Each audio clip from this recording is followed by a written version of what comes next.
I'm going to preface this is the fact that I'm not really doing celebrity content much anymore because the whole system of celebrity has been brought down in Hollywood, and I've kind of gone against it a little bit. So I'm more interested in doing the birth chart of people who are, and trigger warning if you don't know who this amazing couple is, this is Fred and Rosemary West, and they are from Gloucestershire, UK. Serial killers, but I wanted to talk about the phenomenon of the similarity of their charts and how that can lead to dark stuff, and having a similar chart to someone can make it almost worse than having trines. And they say trines are good access, textiles are good access. It isn't always, but as well as having squares and oppositions obviously aren't, because they're a lot harder, and having sun square moon, I know because I have sun square moon myself, and it's hard. And these two similar charts, they may not have the same signs, but they've got the same houses. Now look at this. Young couple from the UK who both had really fucked up beginnings. Frederick on the left, about 10 years or 12 years, Rosemary Senior. He met her at a bus stop. He's very confident in himself. In the village, people would say he was an odd job sort of man, but they both had really fucked up childhoods. Let's start with Fred. I had parents, they had a incest relationship with his mother. It was encouraged for him to have an incest relationship with his mother, and it was just normal, and the abuse that went on and them talking about sexual things happened from a very, very young age. But people who knew Fred, in the village, friends, people like that, before all this gruesome stuff started, although I do think it probably started earlier. I've watched this good thing on Netflix and it compelled me to do this. And this is them at the beginning of their relationship, I believe, because she looks a lot young. She looks like my ex-boyfriend's sister, unfortunately for her. Anyway,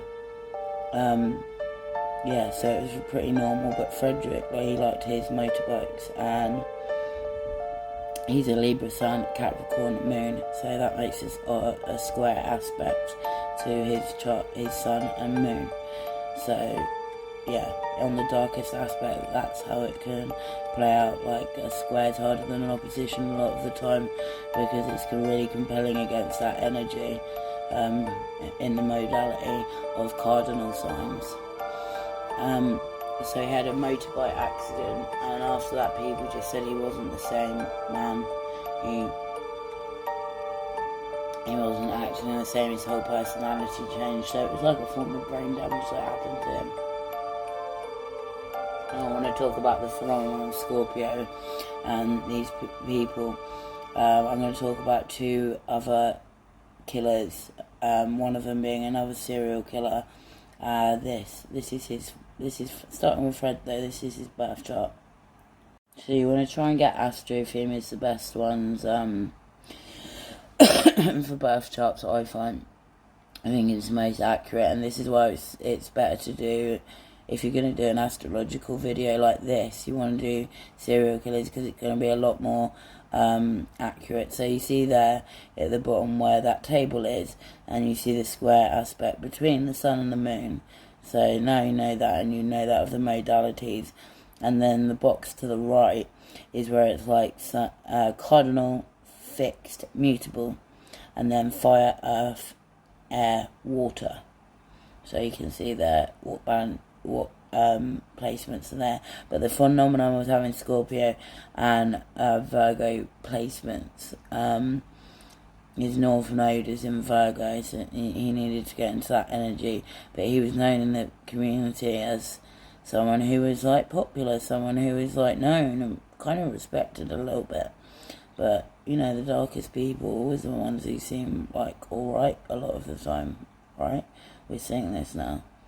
So the phenomenon of having like a Scorpio Venus with all of these people, and see, Scorpio never really falls into a see, hasn't even got an exile or domicile apart from Mars. And even then it's like not great. Oh, he's got a Mars retrograde. I didn't notice that earlier as well. So his thoughts would be internalized anyway, and that's probably where the brain damage is coming in as well, because Aries rules ahead and he's got a Mars in Aries. But the Scorpio Venus thing, what I want to say is Scorpio rules even like, and you can see it is in the second house, so it's like in a Taurus house. It was having that 22 or 18 degree though. Yeah, Scorpio rules like all the ecmons in the body, like things that build up, especially like feces and things like that. And so can Virgo rule that. So his North Node and his Venus are ruling things like that. So too much toxins in the blood, injections, things like that, and literal feces, because Earth and Venus being the earthiest of Earth signs being it's the soil, and then Scorpio is like the fertilizer you put on it. So yeah, Venus there is getting aspected. It's not even that aspected either. No. Oh no, his Mars has got a square between his moon as well as his sun. So there's a lot of different energies going on there. And then let's go on to her. So look, you can see Scorpio Venus, Mars in the 7th. So it's making that opposite, so it's giving it Libra-like effect by being in that 7th house. And these people can also, at the darkest end, like I said, take it with a pinch of salt, because this is like alleged it's not alleged, but it's for entertainment purposes. So I don't think there's ever got a 7th house Mars if that's you. I'm talking the darkest end of things. And then you come on to her. Now, she grew up in a house with incest as well. She had a schizophrenic, violent father who used to beat the mum. The mum was a very depressed mum. And I know what that's like growing up with a depressed mum. And you do feel very responsible for your mother. So that's probably why that square's aspecting. And when she was pregnant with Rose in the womb, she was very depressed and she was getting electric shock therapy. So Rose was sort of effed from day one.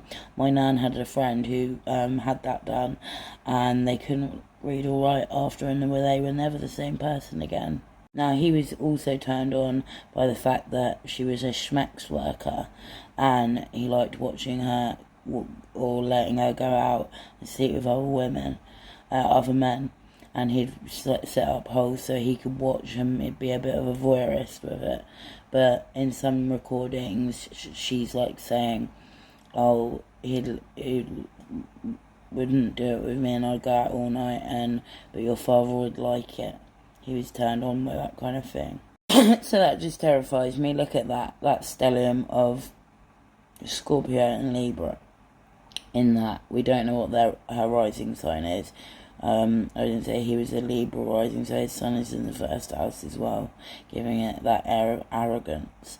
So see, she's got how their charts are similar. She's got that 7th house, she's got that Mars in Libra, which is giving it a 7th house effect, where he has got a 7th house Mars being like a Libra aspect, so she's actually got that.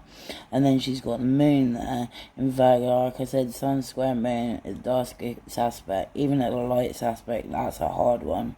Their nodes are trining each other as well. But then you see that Scorpio Venus, Scorpio Mercury, Scorpio Saturn. That could be the dad as well, having incest relations with Rose. That's why I was saying the similarities. They probably did feel like each other's soulmates and each other's one person. So here we come on to Eric Menendez. Now he's got a Venus retrograde. Interesting. A lot of people say he's not gay, man. He seems it to me. He does. And there's nothing wrong with that. But he's got that Scorpio Venus in the 3rd house. He's got that 3rd house stellium. That 4th house stellium. So it's giving that Cancer-y Gemini effect. Then you have this dark arseholes chart. Now I can see that rectangle in this chart, that square. that massive square shape. That's a Grand Cross. I'm pretty sure that's a Grand Cross. Now he's got that 7th house Scorpio Venus as well, and a lot of time it's conjunction with the Sun, and that detriment. It's at detriment, and then he's got Mars in Virgo as well. So there's a lot of mutable placements as well in the birth chart you'll find of serial killers. It's very common, very, very common.